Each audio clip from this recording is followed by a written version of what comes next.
Have with me Director of Retirees of Branch 358, Frank Maresca. Frank, I want to thank you for coming on. Frank, can you give us a small bio of your union career with the branch? Sure. Yeah, I started my career in Mechanicville. Then I met Bill Cook, who encouraged me to transfer to Schenectady, and I transferred to Schenectady in 1987. Started attending union meetings, and in 1988, I became a steward. And then shortly after, I was the chief steward at Heritage. Then I started doing step two grievances. Then I became the assistant secretary. Then I became the secretary. Then I became vice president, and then I became an executive vice president. And then I went back to being a vice president, and then I retired, and I became the director of retirees for the last 3 years. Yeah, we worked together in Niskayuna. You were one of my mentors. You always did what was asked you for the branch, and I commend you for that. I want to ask you a question about a former business agent, Bob Mazzaroni. You knew his family well. Can you give us? Bob's not with us, but could you give us, a small understanding of who Bob was and as a person? Yeah. Bob's family and my family went to the same church in Schenectady, Mount Carmel. Family life, church, and religion was always a big part of Bob's life. One thing about Bob, he commanded respect, and he wanted you to respect the institution, the branch, and everything else. When we first started going down to Washington to lobby, that's Bob made sure that we all dressed appropriately, we maintained our composure, and we did things the right way. Bob was a man of great integrity, and he really believed in our union, and he really put the union first. I remember back before, we had the internet where we could Google stuff, what was going on nationally. Bob would come to our union meetings from Washington, and he would always say, President Sombrado, who was president then, has a message for you. And we were just waiting anxiously always to hear what Bob said, what was going on with contract negotiations, collective bargaining, legislative. So when Bob came to our meetings, we always looked forward to seeing Bob. And then as the years went on, after Bob retired and Bill Cook became a business agent, Bob stayed on and he became the leader of the trustees. And he would come to our meetings, and he did a great job then. And one of Bob's pet things was he wanted to learn Italian. So he took courses in Italian, and then he would go to the senior citizens and teach those people Italian. So Bob was always a learner. And one thing about Bob I can remember, he had a good appetite for Italian food. He loved his Italian food and wine. I remember when Bill Cook became business agent, he had like a little celebration, and we all went, and I was sitting next to Bob. He kept filling my plate up with meatballs and pasta and wine. I said, Bob, I can't eat and drink this much anymore. Oh, yes, you can. Yes, you can. So, and like I said, over the years, I got to know Bob's family, and Bob's daughter and I go to the same church. He's just a man of respect. No matter where you went, Bob Mazzaroni was a respectful man. Bob got a lot of things done, even at the Postal Service, because in those days, he would forge relationships with management. He would go in the office, sit down, close the door, and he'd come out, and, the grievance was settled. Bob just had a way with people. And, he was one of a.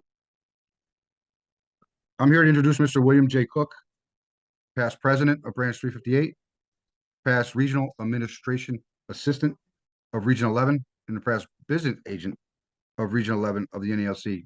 Mr. Cook, thank you for joining us. And can you give us a small history of your career as a union official? In Schenectady in 1969.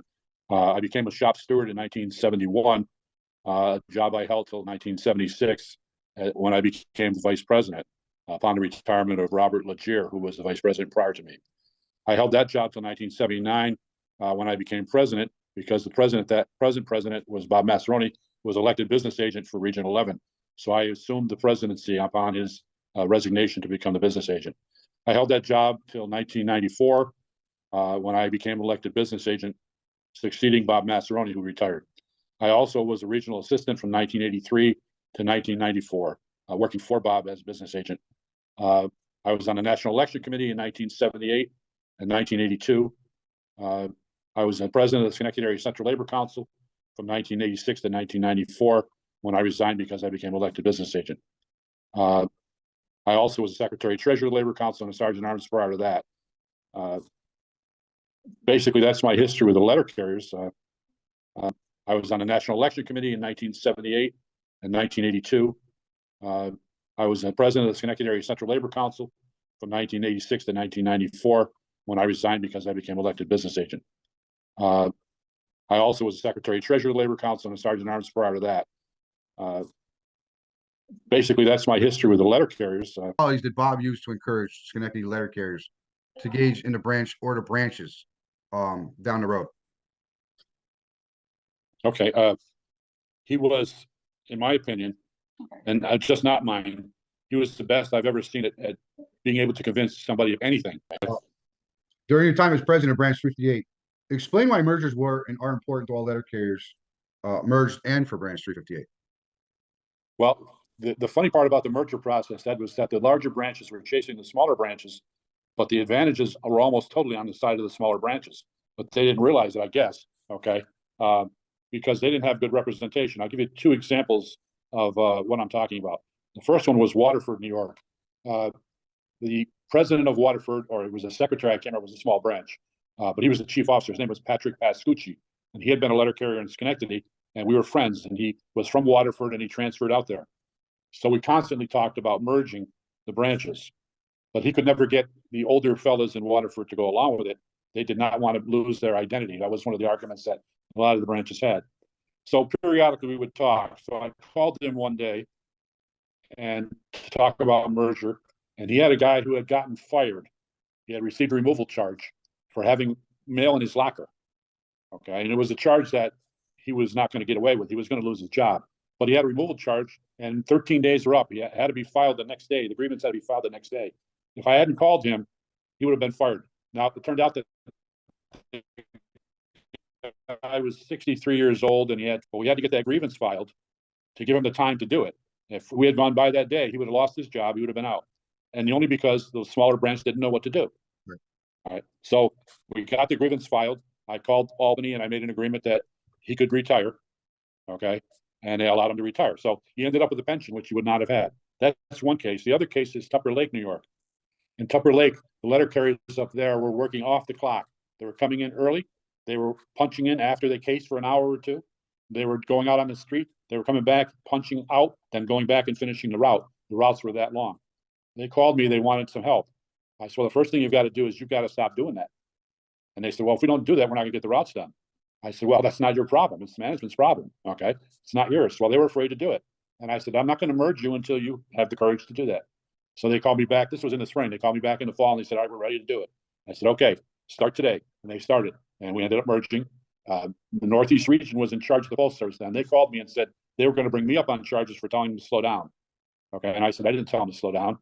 They were working off the clock, morning and afternoon and night. And the postmaster allowed it. He should be doing it. They said, well, I said, I want you to go up there and look at that. And if you tell me that you think they're slowing down, you let me know. And they went, in fact, I went up there with Ron Courtney, who was my secretary of the branch at the time. We watched them. They were walking 120 paces a minute on ice and snow. I don't even know how they weren't falling and breaking their neck. So the Northeast region went right in, cut every route 45 minutes right off the top without even an inspection or anything. That was not enough still. So this is what happens from the small branches. They didn't know what to do. Okay. So the advantage to the mergers is to the small branches, but the thing was topsy-turvy because we had to chase them to get them to merge. All right. The advantage to the, I lost them. The advantage to the merge, go ahead. No, the advantage to the merge branch, go ahead. The advantage to the large branch was we could build up our numbers and at some point end up with maybe full-time representation, Right. which actually worked in branch 358. Correct. Okay. We didn't have enough members prior to mergers to do that. That's awesome. Now, all right. Let's see you. All right. Okay, today I'd like to introduce the current business agent of Region 11 of the National Association of Letter Carriers, Mr. Mark Camilli. Mark, thanks for coming on, and can you give us a small a bio of your union history, your union positions, please? Thanks, Ed. Sure. I'd have to start off growing up as a kid. I grew up in a union household. Both my parents worked for the state of New York, and my father was a member of PEF. It's a Public Employees Federation. It's a union that represented more of the technical or managerial type positions. My mom was probably around the age of 11, 12 years old. He's 10 years older than me, and he was a member of IBEW. And I used to remember him coming home and telling stories. He went to union meetings, and I was just like enthralled, listening to him. And one story always comes to mind was it must have been around 1980. Showed up in a Toyota pickup truck, and some of the other union coworkers went and welded the doors shut. So it's just a story that stuck with me, and boy, times have changed since then. But that's where it all started. I started my career as a letter carrier in 1987 at Schenectady Post Office, a heritage station. Got involved with the NALC a couple of years into it. We had great representatives back then. I think at the time, Chief Steward was Frank Maresca, and anybody knows Frank, he was just somebody, being a younger carrier, somebody you'd want to try to be like. He was very genuine, always wanted to help letter carriers. It was infectious, and somebody like that, I kind of wanted to be like. And from then, just had great mentors all the way through. So started at Heritage. I think that was around time 76 route office. There's always a lot of issues going on. Then I bid to Glenville, became a shop steward there. Then just through the years, I just, whatever the branch asked of me, I did. I had all different opportunities. Then branch president Bill Cook always gave me an opportunity to learn and grow, from doing formal A's, be a local business agent, signed to outside offices, got involved at safety, served on safety committees. I was on a district threat assessment team. Then got into the route adjustment process in 2008. Then we had our first national route adjustment process. That was IRAP, and did that. I was the district lead representative for that. And a few months later, I'm sorry, backtrack a little bit. In 2007, went to NLC's Leadership Academy, and then went through the IRAP. And I remember I got a phone call early 2009. It was from National President Billy Young. I was like, oh boy. So I got on the phone with President Young. Kept thinking, what did I do wrong? I was thinking all the IRAP stuff and all the issues going on. And that's when I got the call, when he offered me a position to be regional administrative assistant. From then, I served in that position until 2018. And at that time, President Fred Orlando had asked me to run on the ticket as national business agent. So here I am, serving my second term as national business agent. That's awesome. Thank you, Mark. There's a lot of there's a lot of sacrifice that comes along with that timeline. And before we go any further, I'd like to say thank you to you and your family for the sacrifice that's becoming with all those positions. My second question would be this: mergers with branches. 358 has been successful merger with branches. Explain to the clear carriers that are listening why strengthening numbers is important as far as with mergers. I think it's a great theme you're working on here, Ed. Even looking at the national movement and having all the membership coming together as one. But ultimately, it's a term previous branch president Bill Cook used to use, is pooling resources. Having that opportunity to have people, adding the numbers where you have so many different backgrounds, education levels, experiences, whatever, having more to be able to help is really made the difference. I think our branch is a really good example of that. If you look at the current makeup, I think many from the president to the officers are all from merged branches pretty much. Yeah.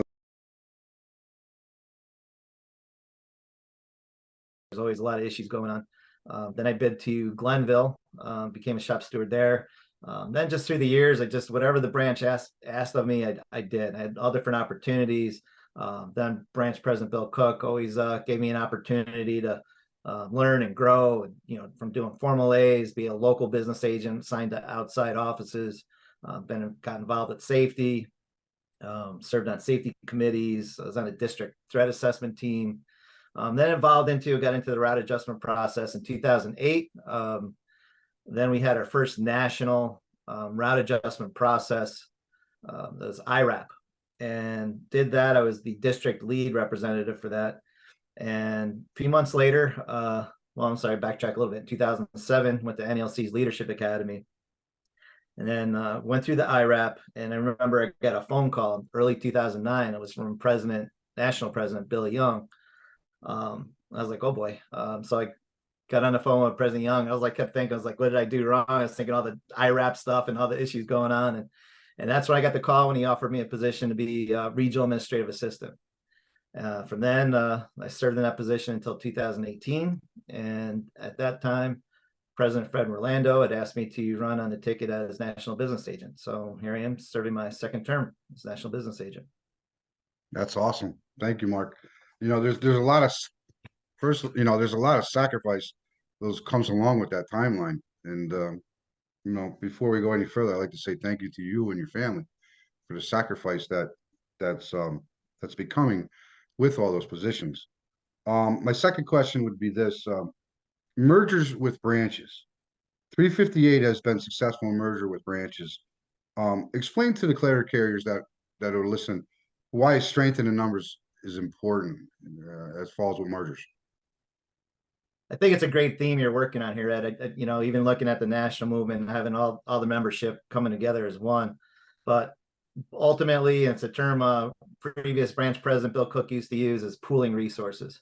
That, you know, having that opportunity to have people, you know, adding the numbers where you have so many different backgrounds, education levels, experiences, whatever, having more to be able to help is really made the difference. I think our branch is a really good example of that. If you look at the current makeup, I think many of from the president to the officers are all from merged branches, pretty much. Especially on topic too there. Branch. How crime is handled and how it's what's the word? Today I have with me past president of branch 358, William Cook, also New York State Director of Legislation, and any other title that Bill deserves, he deserves. Bill, go ahead, give us a small bio of your union leadership, please. Well, thanks for having me, Eddie. I started working in the Postal Service in 1973, retiring January 1st, 2007. During that time period, I started working as a union activist in the Scotia station with then shop steward Dan Foster. I bid into Heritage Station in the early 80s, became the junior shop steward to Bob Ozer, who was an awesome mentor for me and how to conduct myself on the workroom floor. From there, I became the chief shop steward of Heritage Station. I transferred over to Niskayuna Station, and I was a steward there for a while. At the same time, I was the secretary of the branch, the vice president of the branch, and director of city delivery, executive vice president. And then in 1994, I became the president of the branch. On that year in 1994, I became president also of the Tinley District Letter Carriers Association, which encompasses most of branch 358, as well as Albany branch 29. And for region 11, I had served for a period of time doing arbitrations for then business agent Bob Mazzaroni and Bill Cook. After a hiatus, I've now started that up again, working for Mark Camilli as an arbitration advocate. I had worked from 1988 to 1994 as an ad hoc local business agent for business agent Bob Mazzaroni. Also, as you had said, in the New York State Letter Carriers Association, I started out representing the Tinley District, but then quickly transitioned to the secretary of the New York State Association of Letter Carriers in '94. And then in '98, I transitioned over to the director of legislation for the New York State Association, a position which I currently retain. So with the AFL-CIO, I've been a volunteer since 1984, serving on the Schenectady Labor Council, the Saratoga Labor Council, and currently sit as a vice president on the Capital District Area Labor Federation. 1998, the Capital District Labor Parade was organized, and I was one of the original organizers of the Labor Parade, serving there as a spokesman at their monthly breakfast and as a treasurer.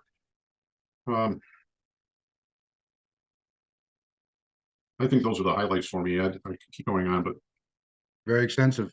Very, you know what, Bill, that says a lot about you and the sacrifice that your family's made, and we want to thank them through and through. Especially thank Christine for all the time that she's allowed you to persevere. Thank you very much. If you know, I'll get into a merger question if I could. Sure. During your time as branch president of 358, can you recall how many branches merged under your leadership?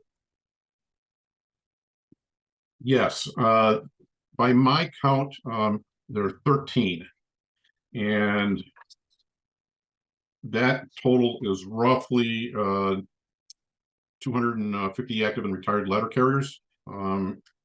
At our peak, we were, after the mergers of the Glens Falls and Plattsburgh branches, we were at 926, I think, was active and retired members at our peak. Since then, we've merged a few more, of course. Yeah, that's outstanding. I mean, explain the importance to our letter carriers, how the mergers, what's involved in the mergers and why it's important. Well, sure. In unity, there's strength. I think is something that we need to focus on as the purpose. We all have our own local loyalties. From the time that we start as letter carriers in our stations or in our cities, and it's hard to initially for the merging branches to see that it's in their best interest to come together. There are significant amounts of work that need to go into representing our letter carriers, from contract enforcement, legislative and political work, community services, workers' compensation, safety and health, and on and on and on. And not any one of us as individuals are good at all of this. But as individuals, we all have our strengths, which in a merged branch like 358, we get to develop and maximize those strengths. So, as you know, Ed, we've got officers who are very interested in health benefits, and they focus on that. And they do a great job for representing the NLC Health Benefit Program. Workers' compensation, the same thing, through training and support. The branch is provided for them. We've got ongoing training for grievance work, legislation. And the bottom line of it all is that the product that we've produced as a branch makes us one of the preeminent branches in the nation. We are well recognized amongst the branches. And that's even with those branches who have thousands of letter carriers. Just taking branch 38 merge New Jersey, for instance, they do a great job with muscular dystrophy. I think they might be one of the few branches that exceeds contributions to muscular dystrophy over our branch, and we're a branch of 800 some members. They're a branch of a few thousand. Yeah. And the same is true with our grievance activity. We are well recognized for our abilities in handling grievances. Legislative, nobody holds a candle to us. Nobody holds a candle to our state with getting our legislative work done. That's a good segue, and that's a lot to do with you, but that's a good segue into the next question when I go into legislation. As director of legislation for New York State, explain why legislation is important to the letter carriers and to the NLC on all levels. At one point in time in the National Association of Letter Carriers, we thought that our primary and only mission was contract administration, and with that we focused on the collective bargaining agreement. What became really clear to us, and looking back at what caused us to go into a strike in 1970, was that we needed to ramp up our influence with Congress and the White House. And that message was not lost on Vincent Sobrato when he became their national president. And his coined phrase is, "What you gain at the collective bargaining table, you can lose in the halls of Congress." And it's very true. I mean, let's fast forward from when Vince became president to 2006, when the Postal Accountability Enhancement Act was passed in the dead of night in December in a late session with a Republican Congress and a Republican president, that effectively drove us to the brink of bankruptcy by this past year when the postal reform bill was passed. 12 years it took to fix that mistake, and the results of which we in our branch are acutely aware of. With the short staffing, we cannot hire people because of the two-wage structure that was imposed upon us by arbitrator Das for our 2011 contract. And this was driven because Congress would not address our needs to repair a mistake that was made in 2006. Right. Oh, good point. So today I have with me the current president of branch 358 Schenectady, New York, Christopher Jackson. Good evening, Chris, and how you doing? Good, Eddie. Thanks for having me. It's a great idea. I like the idea of you interviewing us branch guys. This branch 358's got a great history. Does. You want to give us a little small bio, your union upbringing? Sure. Well, I started at the post office in 1999 as a clerk at the mail processing facility in Plattsburgh, New York. Then after about a year, well, I have an uncle that's a letter carrier in Western New York. He said I should become a city letter carrier. Plus, I had to work afternoons, so I decided to be a city letter carrier. So I made that decision, moved over in 2000. Was a PTF back then. PTFs, you were PTFs 3-4 years a lot of times. So I served as a PTF, and the steward at Plattsburgh, New York at the time was my friend Jack Duffy, also a longtime officer of the branch. And he been after me become a union representative or a union steward because I have a background in being a shop steward. Well, background in unionism because my father was very involved in his union, the aerospace workers. His job was a past president and on the negotiating committee. So I grew up with the unions, and I told Jack that. So anyway, in 2006, Jack was had health issues, so he asked me if I'd take over as shop steward, and I did. And ever since then, I've been doing the job. I started in 2008 doing Formal A's. I think it was two. Don't get me, I don't got these dates correct. I don't think I think I got a relative idea, but like 2011, I become a trustee for the branch. Yep. 2000, I think it was probably 2000.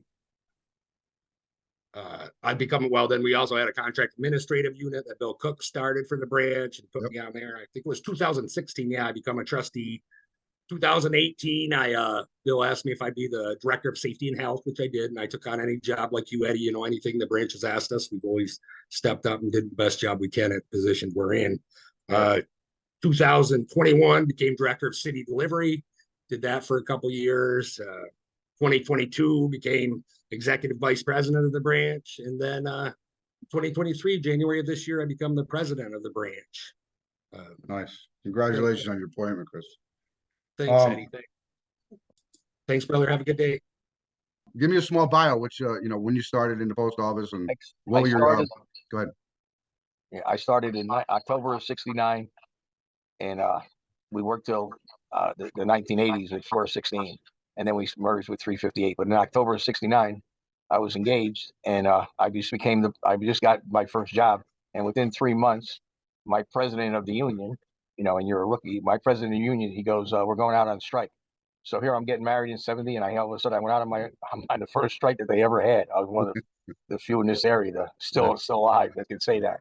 But yeah, that was the start of everything. And in them days, it's like we were mentored by some fantastic people. Bob Mazzaroni, Marty Mahar. Our mentor was, and our president of our union was Marty Mahar. And to give you a little idea of what you dealt with, he was an Army hero in World War II. Iwo Jima, he fought. He had got the Purple Heart. He was the president of the Purple Heart. He was also started the first. This is a mailman now. Started the first Pop Warner program in Troy. He was always for the people, and service is what he really instilled in people. So when we came aboard, me, myself, our rookies, a bunch of us, me, Kenny, Tommy, and that, we just listened to whatever Marty said. We did, and it been a fantastic. Troy was heat. Troy was just service again to everybody. But also on his retirement from the post office, he ends up becoming the mayor of Troy, New York. So this is the connection that you got, the mentoring that we had from Marty was unbelievable. Like I say, from where he serviced in the service in the, in the postal service, and then right on to be to the post office, and then becoming right on to be the mayor of Troy. And also while he was in the post office, he became a national officer. He led everything that he did. He was always participating in, again, I'm repeating, for the people of Troy to service your community. I say 1980, like we were shop stewards, and having Kenny Nolan was our vice president, and Marty wanted to pass it on to Kenny. So in 1980, when Marty retired, Kenny became the president. I was the vice president, and in 1985, we kind of thought that was strength in numbers. And what happened was Kenny thought it was time too, and we had some great rapport with a bunch of branches, especially branch 358 and Bill Cooks and Bob Mazzaroni in that. So what happened in 1985? We merged, and 416 was our number, and then we merged with 358. I think that's what we try to do as best we can. Yeah. You pin off him as the president of the postal. So I got a pin from the president. I took a pin I got Senator Gillibrand's, Congressman Tonko's. I'm a pin collector. But then as time went on, all of a sudden we were invited invited back to Washington, and President Orlando called me up, and we had a big meeting, a couple hundred carriers, and he called me up on stage, and he says, I want to present the first congressional district liaison pin to a person that well deserved that he was busting my chops. And he said, Rabbit Riley. So I actually went Good the for whole you. gauntlet of saving them, and then all of a sudden I got one personal pin from the president of. It was quite an honor for Fred to bring me and pin the first pin of being a congressional liaison Yeah. for our I, for our if I- senators. anybody deserves that, brother, it's you. It was just that's the connections that some of your friends have, and if you met them, you're always a phone call away, and you're always walk your talk. Yeah, But you yeah, don't have that to, was you that's don't an have to honor. ask you what your motivation is. You just told us. You love the people and the kids. Real quick, Rap, two more questions. And this is under community service. This theme that I brought up in this project about Branch 358 is the strength is in the numbers. And what does muscular dystrophy and Derek Murphy mean to you? Well, a while ago, we have a letter carrier, Michael Curran, who's also just, it's like they were like brothers to us. And, we do things together in that. So finally, geez, it's 22 years now. And his nephew has muscular dystrophy. And we thought, I mean, the families got together and Sue Ellen and John Murphy. Sue Ellen is my current sister. And they have, like I said, a son with muscular dystrophy. And we thought it would be, can we take a shot and try to do something for that family? Well, and I'm so proud to say that we have golf tournaments, bowling things, but for our union, our numbers, we're in a certain class, and for 22 years, we are number one in raising money for muscular dystrophy. And Derek has been our he's been the biggest supporter in the Murphy family, and you can't say enough about their people of friends that they have that make it so successful. But again, with the golf tournament, and to be very honest, yourself included, where you're probably the only golfer that golfs with us. We don't know what the heck we're doing out there, but yet the tournament is successful. Wow. The first year, the second year, we listened to the Fairways to Half Moon, and this is what she said to us. She goes, "Listen, I'd like to tell you to do something." She says, "You got way too many golfers, and I'm not to be disrespectful, but you guys don't know how to play that well. There's only one or two foursomes that are good, and only 50 people out of 132 came back to dinner. You can't stay out there for 5 hours." So we do listen to people too, Yeah. when you have to. So we keep it at 90 or 100, and it's been so successful. That's But a again, good the one. That's a Murphy good one. family is a fantastic family. Yeah. We can't believe it. And Derek and his two brothers, they're Yeah, great people. Yeah, we're very fortunate to be involved with Michael and Sue Ellen and John and Derek, and doing it for Derek. And there's nothing like having somebody in front of you that needs your help and you show up and you help them. Drive up food pantry. Oh, the food. I'm sorry. Yeah. Well, That's all what right. happens is It's all right, no worries.